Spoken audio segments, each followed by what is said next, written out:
Hey Nighthawks, we're back from the range. I wanted to go over the shooting experience with the 92 Brigadier.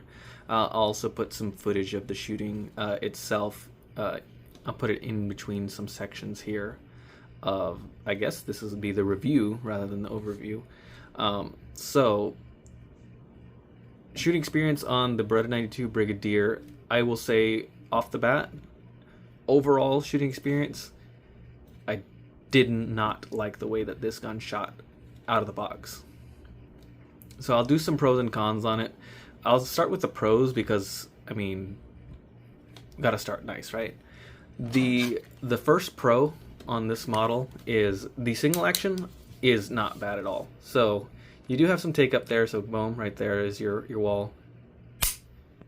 I'd give it probably a 5 to 6 pound single action. I'm guessing. I don't actually have a trigger gauge or anything like that, but it's not horrible. It's not a horrible single action. The sights are very easy to read, bright white dots, a lot easier than something like my CZ. The contrast is way better. The CZ has some dark green sights. Honestly, and well, let's go to the next pro. The next pro is the recoil is very, very mild on this gun. It's quite heavy for a 9mm.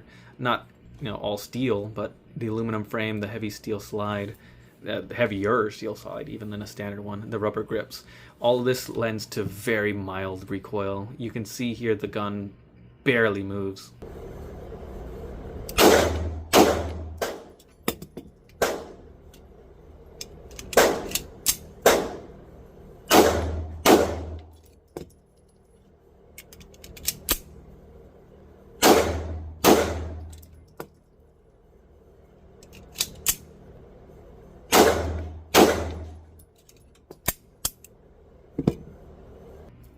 And that means it's very controllable. Honestly, that's it as far as the pros go, as far as shooting experience is concerned. The cons, I'll really start from the biggest gripe for me, the grips. These grips are way too big. So the frame on this gun is already quite wide. Obviously that's except the double stack mag, but even then for a double stack it's actually already quite wide. You adding these rubber thick grip panels to it along with the extended front portion of the grip, so you're making your fingers even more kind of widened out. It lends to a uncomfortable grip for me. It kind of pushes my fingers out of the grip and I'm constantly having to reset my hands as the gun kind of wants to twist in my hand, so you start to get like the knuckle rubbing up against the beaver tail here.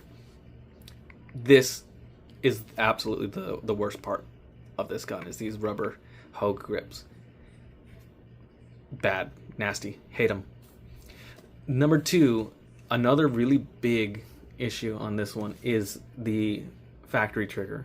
I'm not sure if this is a solid plastic trigger or if it's a metal coated trigger, but it feels flexy. Like it feels like it has some give before it actually starts to move. The trigger itself, not just the fact that it's rolling through double action, but it feels like the trigger itself is flexing. I'm not sure if that's the case, but you can definitely feel it as you're rolling through. The other big downside on the trigger is its reset. So I'm going to go ahead and pull the trigger here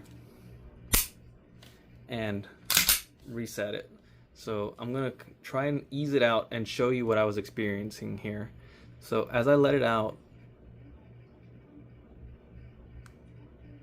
I don't know if you heard that little click and it kind of locked in place. But if I try to pull it,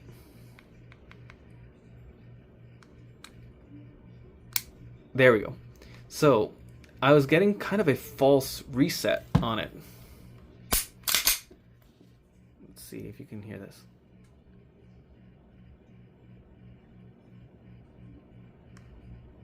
You hear that right there? And it kind of moved into place. Right there is the actual reset, if I let it out a little bit more. That right there, and it doesn't happen every single time.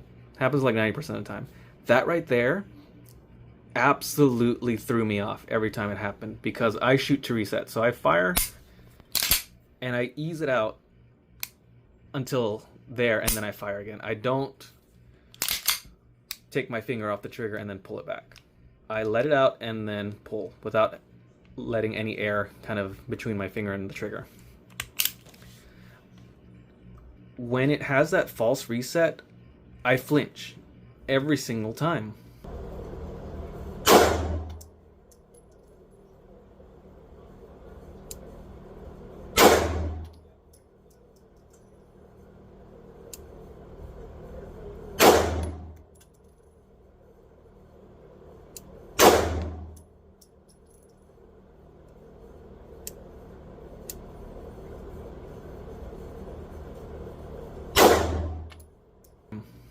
And I don't know if it's just this one or if it's just Berettas in general. That was a huge thing of just throwing me off my game. That, and also having to reset my hands.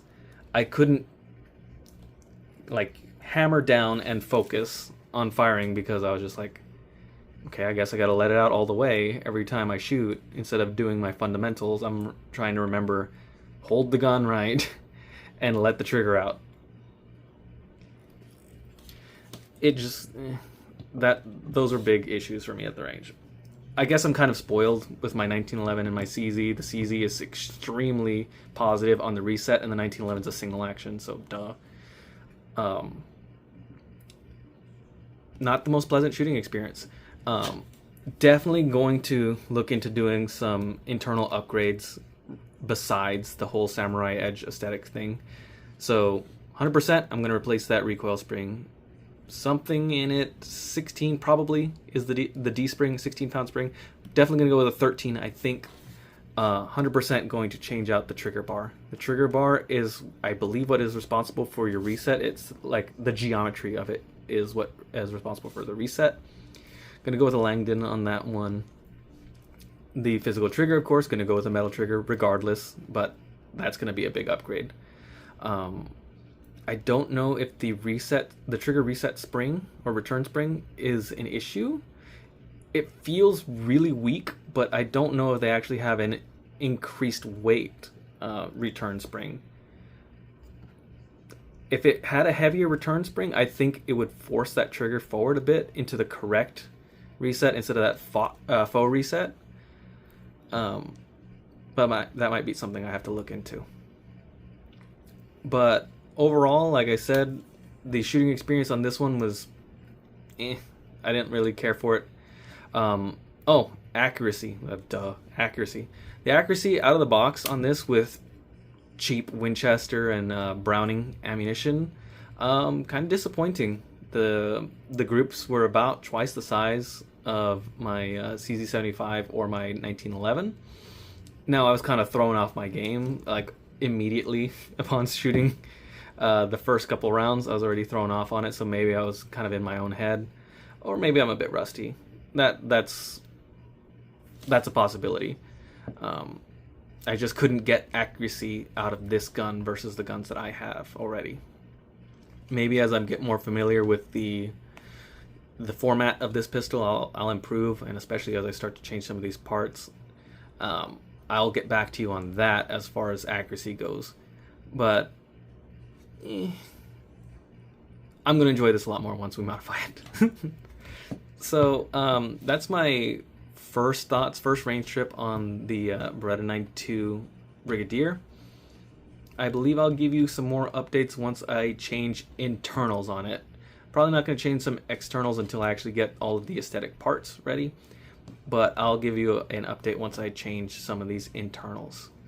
Alright, fly safe.